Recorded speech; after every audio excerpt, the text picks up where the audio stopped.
Life lessons from the crazy Dutch farmer.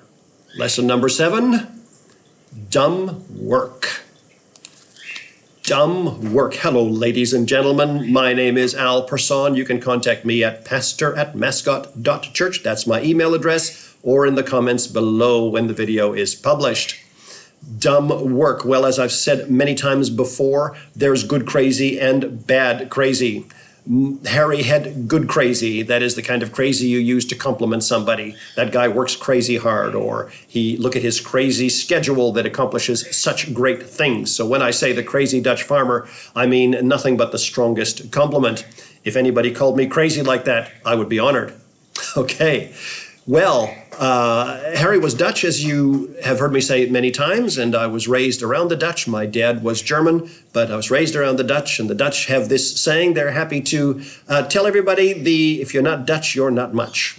And so, but the fact of the matter really is that as a community, the Dutch community is wonderful, very hardworking, unified. The farms in the area, the Dutch farms, were always wonderful to look at, and the Dutch are typically really good in that particular industry here all over the world, and industrious people.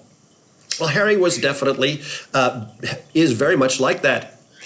He has a phrase, however, that he used or uses, probably still uses, that I've never heard anybody else use. I've just never heard well, certainly not this phrase in this context.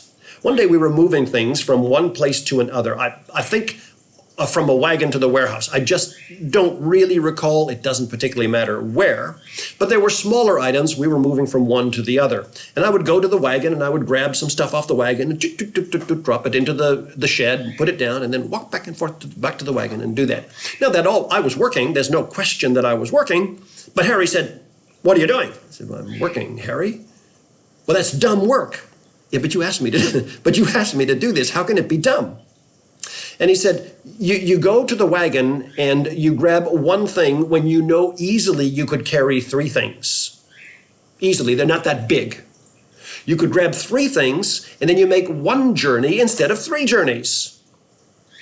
And he said, work is hard enough without you making it harder. Let that sink in. Work is hard enough without you making it harder. And when you make work harder by not working smarter, if you will, or by being inefficient, however you want to say it, Harry said, that's dumb work. Dumb work. Well, that's a lesson that took a long time to really come to fruition in my life. I certainly applied those principles earlier, but as I've gotten older and I've reflected a little bit more on how we use time and what we do, the phrase dumb work has come to mean more and more to me. You see, we easily get caught in dumb work. We easily waste our time by doing stupid things we don't need to do, or doing things just for the sake of doing them. What this results in is frustration, exhaustion, wear and tear, and a sense that we have not accomplished anything. It also does something actually far worse. It fritters away some of the most important resources that we have, that God has given us. If we waste our time fluffing around doing very little, it fritters away, first of all, time. That's in the statement, if we waste our time, and you only get that time once.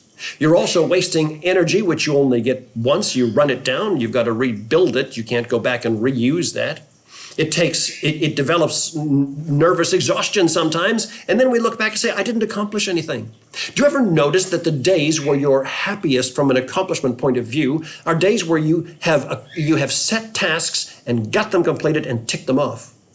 You can get to times or places where the day will end and it's frustrating and you say, what am I done with today? What have I done with my life? Many of us are under restricted movement at the moment. We can't get out like we want to get out, and we can't engage ourselves in the way that we wish we could. And this is a time when it's very, very easy to look back and say, I wasted yesterday and I wasted the day before, and I have nothing to show for it. So what have I done to minimize dumb work and try to be smart that maybe you could do as well that might help? Well, I keep a diary. And the diary is used to plan tomorrow's events, but also to note what goes on time-wise in days past. And when I see sections looking back of a day where I can't account for that time, I'll sometimes go back and I'll write maybe in red, not good enough. I wasted that time.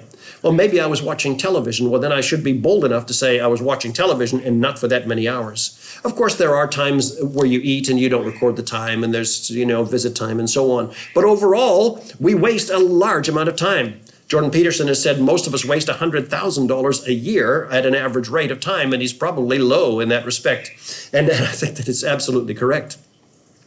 The other thing that smart work does, and a commitment to smart work does, is that it helps you to negotiate with yourself.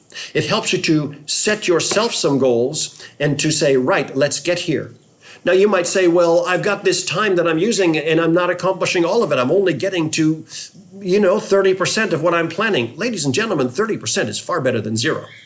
Truthfully, if you get to 50%, so I've planned all of these things, half of them I got done. If you tick them off and you say you've got those things done, you can look back on yesterday and the day before and say, that was smart work. I got it done. I feel happy. I'm happy to have somebody look over my shoulder to do that.